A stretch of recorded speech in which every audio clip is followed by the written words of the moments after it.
کو پہلا روزہ ہوگا۔ اس موقع پر ہم اللہ کا شکر ادا کریں، اور دوسرا کچھ کاموں کو کرنے کی ابھی سے نیت کریں سچی پکی۔ ایک ہوتا ہے کہ دل میں ہی یہ ہوتا ہے کہ میں یہ کروں گا ہی نہیں، اسی لیے یہ جو کچھ کام بتانے جا رہا ہوں میں رمضان کا مہینہ شروع ہونے سے پہلے، تو جب آپ یہ ویڈیو دیکھ رہے ہیں اسی وقت یہ نیت کر لو کہ انشاءاللہ میں یہ کام کرنے کی سچی پکی نیت کرتا ہوں اور ان کاموں کو کرنے کی کوشش کروں گا۔ وہ کچھ کام کون کون سے ہیں جو میں آج آپ کو بتانے جا رہا ہوں۔ دیکھو، رمضان کا مہینہ جب شروع ہو جاتا ہے تو چاند دیکھ کر ہم لوگ تراویح پڑھنا شروع کرتے ہیں۔ سب سے پہلی عبادت جو سامنے آتی ہے وہ ہے تراویح۔ تراویح یہ پورے مہینے پڑھنا سنت مؤکدہ ہے۔ ایسا نہیں ہے کہ آپ 5 دن پڑھ لو، 10 دن پڑھ لو۔ پورے مہینے میں تراویح کے اندر ایک قرآن مجید کو سننا یہ سنت ہے، اور پورے مہینے روزانہ پابندی سے بلا ناغہ 20 رکعت تراویح عشاء کی نماز کے بعد پڑھنا یہ سنت مؤکدہ ہے۔ اور آپ لوگ جانتے ہیں اتنا کہ سنت مؤکدہ میں اور سنت میں فرق یہ ہوتا ہے کہ سنت مؤکدہ یعنی اہم چیز ہے، اس کو نہیں چھوڑنا ہے، اور سنت غیر مؤکدہ اگر اس کو چھوڑ دو گے تو گناہ نہیں ملے گا، ہاں ثواب میں کمی آ جائے گی۔ ہم لوگ الٹا کرتے ہیں، قرآن مجید 5 دن میں سنا پھر چھٹی، ہم یہ سمجھتے ہیں ایک قرآن سننا ضروری ہے بس۔ تو ابھی سے یہ نیت کرو کہ انشاءاللہ پورے رمضان ہم ایک دن کی بھی تراویح نہیں چھوڑیں گے۔ اس میں بڑی کوتاہی لوگ برتتے ہیں، 10 دن کی پڑھی، 7 دن کی پڑھی، 15 دن کی پڑھی، پھر اس کے بعد تراویحیں ہی چھوڑ دیں۔ میرے بھائی، پورا ایک قرآن تراویح میں سننا یہ سنت ہے، اور روزانہ تراویح پڑھنا یہ سنت مؤکدہ ہے۔ اسی لیے رمضان کا مہینہ شروع ہونے جا رہا ہے، ارادہ کر لو کہ انشاءاللہ ایک بھی دن کی ہم تراویح نہیں چھوڑیں گے۔ لیکن بہت سارے لوگ یہ سوچ کر بیٹھے ہوتے ہیں کہ مجھے تو بس 15 دن کی پڑھنی ہے، اس کے بعد پھر مجھے اپنے کام دھندے میں لگنا ہے۔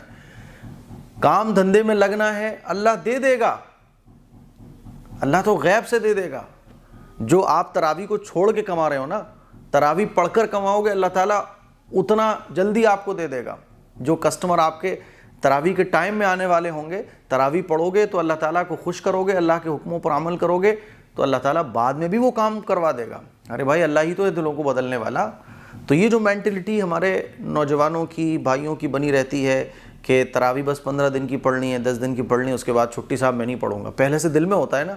تو پہلے کام کی جو سچی پکی نیت کرنی ہے، ارادہ کرنا ہے پختہ، وہ یہ کرنا ہے کہ ایک دن کی بھی میں تراویح پورے رمضان کے مہینے نہیں چھوڑوں گا۔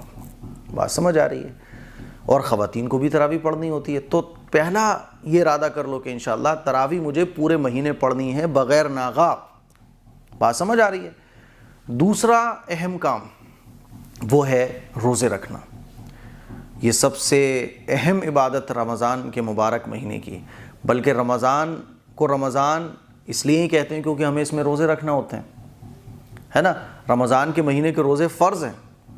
حدیث میں آتا ہے کہ اگر کسی شخص نے جان بوجھ کر رمضان کا ایک روزہ چھوڑ دیا، پھر وہ پوری زندگی روزے رکھنا ہے، نفلی روزے، تو ساری زندگی نفلی روزے رکھ کر بھی رمضان کے ایک روزے کے ثواب کو وہ نہیں پا سکتا۔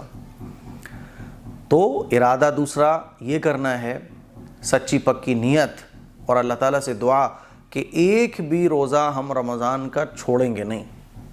ہوتا ہے نا کہ ہاں جو شرعی عذر ہیں، جو کوئی شرعی مجبوری ہے وہ الگ مسئلہ ہے، جیسے کوئی آدمی بہت بیمار ہے، ڈاکٹر نے کہا بھائی علاج چل رہا ہے کسی کا، کوئی سفر پر ہے اور سفر پہ بھی اسے مشکلیں پیش آ سکتی ہیں، تو چھوڑنا مجبوری ہے۔ اپنے علماء سے آپ معلوم کریں کہ شرعی مجبوریاں کون سی ہیں۔ لیکن نارمل لوگ چھوڑ دیتے ہیں، کام کا بہانہ کر کے، کمزوری کا بہانہ کر کے، جاب کا بہانہ کر کے، میری رننگ بہت زیادہ ہے، بس یہ بات سوچ کر، اور یہ سوچ کر بیٹھے ہوتے ہیں 4 اگر میرے سنڈے پڑ رہے ہیں تو ہم مہینے میں 4 سنڈے کا میں 4 روزے رکھوں گا، بس غلط بات۔ روزے کو جان بوجھ کر چھوڑنے والا انتہائی بڑا مجرم اللہ کے نزدیک۔ اسی لیے دوسرا یہ ارادہ کرو کہ انشاءاللہ ایک بھی رمضان کا روزہ ہم چھوڑیں گے نہیں، چاہے کچھ ہو جائے، چاہے کچھ ہو جائے، چاہے ہمیں آفس کی 4 سے چھٹیاں کرنا پڑیں، چاہے ہمیں کام میں تھوڑی کٹوتی کرنا پڑے، لیکن رمضان کے روزوں کو ہم نہیں چھوڑیں گے۔ بات سمجھ آ رہی ہے؟ تیسرا اہم کام جس کی ہمیں نیت کرنی ہے سچی پکی والی، وہ ہے گناہوں سے بچنا۔ گناہوں سے بچنا روزے کی حالت میں یہ انتہائی ضروری ہے۔ رمضان کے مہینے میں دیکھنے میں یہ آتا ہے کہ رات کو جو ہے نا ہم موویز دیکھ رہے ہوتے ہیں، سیریل چل رہے ہوتے ہیں۔ موویز تو کوئی مسلمان نہیں دیکھتا، بہت بڑا شیطان ہو کوئی تو وہی دیکھتا ہے، لیکن سیریل اور نارمل جو ٹی وی پہ چیزیں آتی ہیں ہنسی مذاق کی وہ بھی ہم دیکھتے رہتے ہیں۔ کوشش یہ کرنی ہے کہ رمضان کے پورے مہینے گناہوں سے ہمیں بچنا ہے، اور جو چھوٹے چھوٹے گناہ ہیں، چھوٹے چھوٹے گناہ کون سے؟ ہم مان لیجیے ہم ٹائم کی بربادی کر رہے ہیں، یہ گناہ ہے۔ ہم شارٹ دیکھے چلے جا رہے ہیں، ٹائم میں موبائل میں ٹائم برباد کر رہے ہیں، یہ غلط بات ہے۔ اور سیریل دیکھنا، نیوز کے نام پر جو ہے نا ٹی وی وغیرہ میں کچھ اور دیکھنے لگ جانا، اس سے مکمل پرہیز۔ اور شیطان کو فالو کرنے والے جو لوگ ہیں ان کو بھی دیکھنا بند کرنا ہے، جیسے کہ ایکٹر ایکٹریس ہے نا، ان کی چیزیں جو ہوتی ہیں، موویز کے جو شارٹ موویز، فلاں موویز، پتہ نہیں کون کون سی موویز آتی ہیں اب تو۔ سچی پکی نیت کے گناہوں سے بچنا ہے، کیونکہ گناہ اگر آپ کر رہے ہیں نا تو پھر رمضان کی عبادت ایسے ہی ہو گیا نا کہ لکڑی میں آپ آگ لگا دو تو وہ لکڑی جلتی رہے گی دھیرے دھیرے۔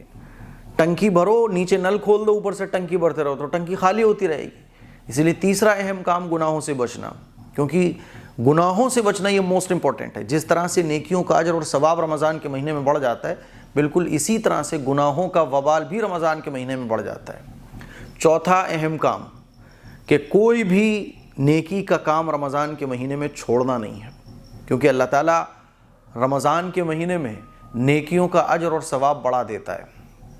نیکی کے زیادہ سے زیادہ کام کرنا ہے، زیادہ سے زیادہ۔ نفل عبادت بھی آپ کو خوب کرنی ہے۔ آپ یہ سمجھ لیں کہ نفل نماز بھی آپ کو نہیں چھوڑنی ہے۔ سنت مؤکدہ بھی پڑھو، سنت غیر مؤکدہ بھی پڑھو، نفل بھی پڑھو، تہجد بھی پڑھو، اشراق اوابین چاشت بھی پڑھو، نیکی کا کوئی کام بھی آپ کو چھوڑنا نہیں ہے۔ اللہ کے نبی کا ارشاد ہے کہ رمضان کے اندر جو نیکی کوئی شخص کرتا ہے تو اللہ تعالیٰ اس کا ثواب بہت بڑا کر دیتا ہے۔ آپ اندازہ کریں نا، حدیث میں آتا ہے ایک فرض کا ثواب 70 فرضوں کے برابر، اور ایک نفل نماز کا ثواب ایک فرض کے برابر، تو دیکھیے کتنا اجر بڑھ گیا۔ تو چوتھا کام ہے کہ کوئی بھی نیکی کے کام کو چھوڑنا نہیں ہے۔ پانچواں اہم کام قرآن مجید کی تلاوت۔ قرآن مجید کی تلاوت خوب کیجئے، صبح شام دن رات 24 گھنٹے، جب بھی آپ کو جتنا وقت ملے قرآن مجید کی تلاوت کیجئے، کیونکہ رمضان کے مہینے کو رمضان کے مہینے کو قرآن مجید کے ساتھ جو ہے نا ایک خاص تعلق ہے۔